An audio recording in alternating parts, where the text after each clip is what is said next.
दोस्तों, भारत में पहली बार कोई ऐसा हादसा हुआ है जिसमें 3 ट्रेनें आपस में टकराई हैं और ये हादसा हुआ है भारत के उड़ीसा प्रदेश में। सबसे पहला सवाल लोगों के मन में जो आ रहा है वो है कि ऐसा कैसे हो सकता है, क्योंकि हमारे इंडियन ट्रेन में कवच सिस्टम का इस्तेमाल किया जाता है जो कि 2 ट्रेन के आपस में भिड़ने से बचाता है। दोस्तों, ऐसा कहा जा रहा है कि पहले ट्रेन डीरेल हो गई, यानी कि अपनी पटरी से उतर गई। फिर उसके जो कोचेस हैं जो कि वो दूसरे ट्रैक पर जाकर गिर गए। फिर उस ट्रैक पर जो ट्रेन आ रही थी वो उन कोचेस से जाकर टकरा गई। एग्जैक्टली क्या हुआ ये तो अभी एनालाइज करना बाकी है और फुल रिपोर्ट आना भी बाकी है। लेकिन सवाल ये आता है कि कवच सिस्टम होने के बावजूद ऐसा कैसे हो सकता है। तो इसका आंसर यह है कि जो कवच सिस्टम जो कि ऑटोमेटिक सिस्टम है, जो कि एक नेटवर्क की तरह काम करता है। अगर ट्रेन के सामने सेम ट्रैक पर दूसरा ट्रेन आए या फिर ऐसा कोई भी चीज आगे हो तो जो ड्राइवर होता है उसके बिना ब्रेक अप्लाई करे तो ट्रेन का ऑटोमेटिक सिस्टम ब्रेक अप्लाई कर देता है। इस सिस्टम को ही कवच सिस्टम कहते हैं और ये SIL 4 सर्टिफाइड है। इसका मतलब क्या हुआ? इसका मतलब है कि 10,000 सालों में कहीं एक बार एरर होने का चांसेस है। मतलब ये इतना टेक्नोलॉजिकल रिफाइंड है और यह इंडिया का खुद का सिस्टम है। लेकिन इस केस को यह कवच सिस्टम क्यों नहीं बचा सका? लेकिन आपको यहाँ पर सबसे इम्पोर्टेंट बात बता दूं, यहाँ पर सिस्टम था ही नहीं। जी हाँ, इंडिया का रेल सिस्टम 63,000 से भी ज्यादा किलोमीटर तक फैला हुआ है और ये कवच सिस्टम अभी सारे ट्रैक में इंस्टॉल नहीं हुआ है और अभी करीब 2000 किलोमीटर अभी होना बाकी है। और जहाँ ये हादसा हुआ वहाँ यह सिस्टम था ही नहीं। तो दोस्तों, ये था फैक्ट कवच सिस्टम के बारे में। और जितने भी लोग वहाँ पर मौजूद हैं, ऐसा कहा जा रहा है कि NDRAF की जो टीम है वो और वहाँ के सारे लोकल लोग रेस्क्यू करने में काफ़ी मदद कर रहे हैं। और कितने लोग मरे हैं यह तो बताना बहुत ही मुश्किल है।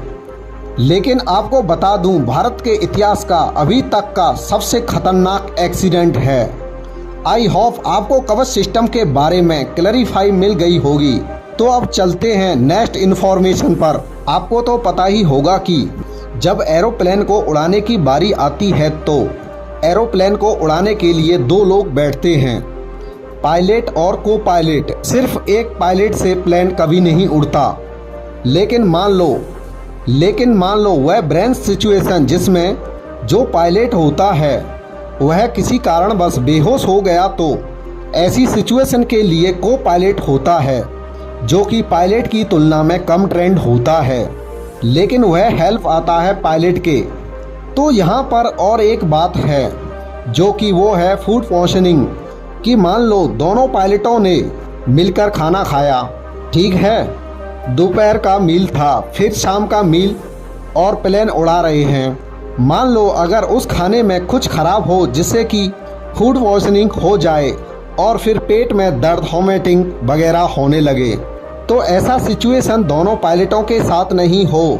तो इसीलिए दोनों पायलटों को एक ही जैसा खाना कभी नहीं दिया जाता है, यानी कि पायलट और को पायलट का जो मील होता है वह कभी भी सेम नहीं होता है, ताकि फूड पॉइजनिंग का केस हो तो दोनों पायलटों पर इफेक्ट ना करे।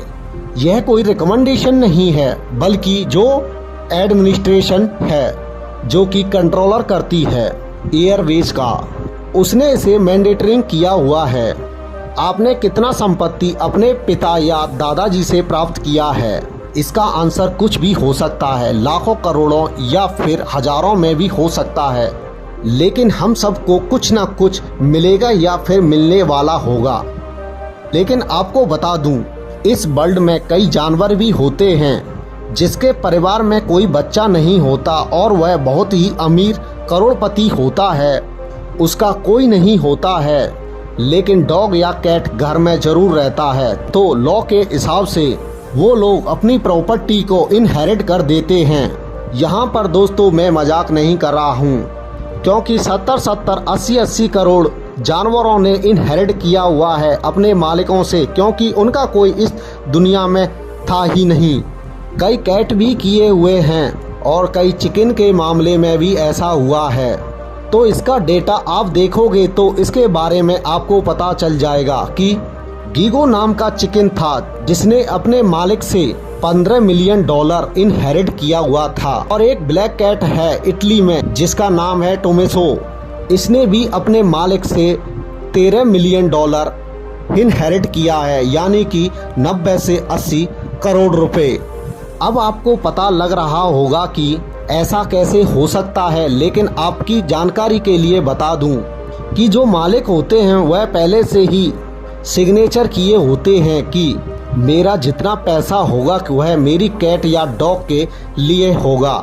और जो पॉन्ड ट्रस्ट कंपनियां होती हैं जिसके पास पैसा डेडिकेट रहता है, क्योंकि मालिक मरने से पहले अपने जानवरों के नाम कर चुके होते हैं कि मेरी सारी संपत्ति मेरी बिल्ली या डॉग के नाम होनी चाहिए, और वो ट्रस्ट कंपनी सारे पैसे इकट्ठा कर कर अपने अकाउंट में डाल लेती हैं और बिल्ली या डॉग या चिकन उसकी केयर करती हैं। उस कैट या डॉग या फिर चिकन जो भी हो उसकी कितनी अजीब बात है।